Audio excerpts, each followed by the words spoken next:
Hello, ladies and gentlemen. Welcome to episode 3 of PGIM India Mutual Fund presents Live Mint, Amend, Adjust, and Adapt. This is a series of high-powered virtual panel discussions where we unravel the success mantras for the new normal and try and look at what the roadmap should be for us in a post-COVID world. I know, post-COVID world doesn't seem to be appearing anywhere in the immediate future. We're seeing the number of cases that are still rising. But it's good to spend this time trying to figure out what needs to be done for India and for the world as we finally emerge from COVID. Now, I'm CHANDRA. I'm the founder of RAGHAV. Today, we're going to be looking at the topic of policy and reforms. It's a time to make a lot of changes, what I'm hearing from you, that's what other countries are also doing. Mr. RAGHAV, Chandra, let me get you in on this. So, India reforms in a crisis, that's clear cut. We've seen some of that, and I'm going to come to each one of you and ask you for your assessment of what's happened right now and try and get a blueprint going forward. But do you agree with that basic principle that this is the time for us to be looking at amending a lot of things? Because you'll be able to get it done right now. The same policies that in times of peace, if I can use that term, are challenging to push through. This is the time when it can be done, and maybe we can look at other areas where we should specifically do this right now. Yes, Vikram, I agree with you entirely and with what Mr. Deepak has said. This is the time to get our house in order.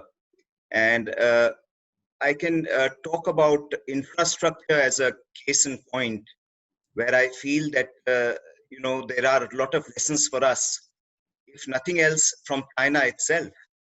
And what we've seen, those visual images of that hospital coming up in 10 days, and I'm sure it was not fake.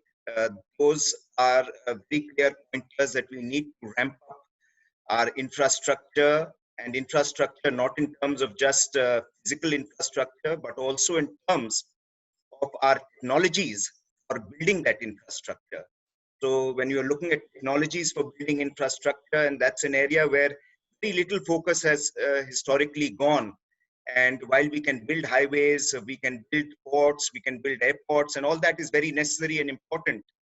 Yet, the speed at which we do that is something which we need to look at if we have to progress and achieve the kind of pace of growth that we need to achieve to make up for the deficit that has been caused by COVID and by the lag that we have vis-a-vis our infrastructure against various countries.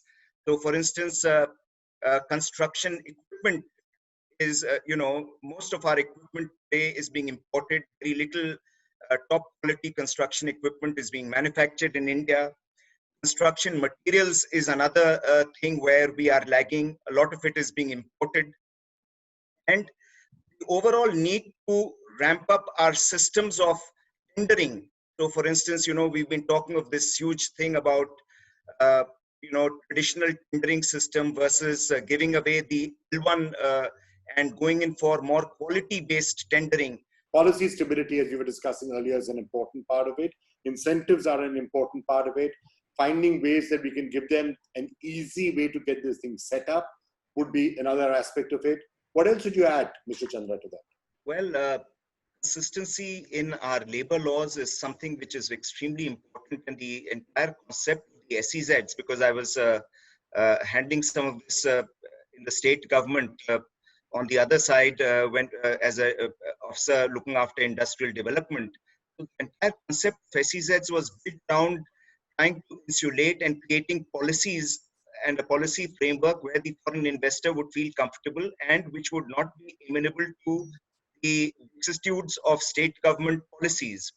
So it was a pretty robust framework. And I remember even at that time trying to change labor laws, which met with resistance at the central level. Today, we have a far more conducive environment.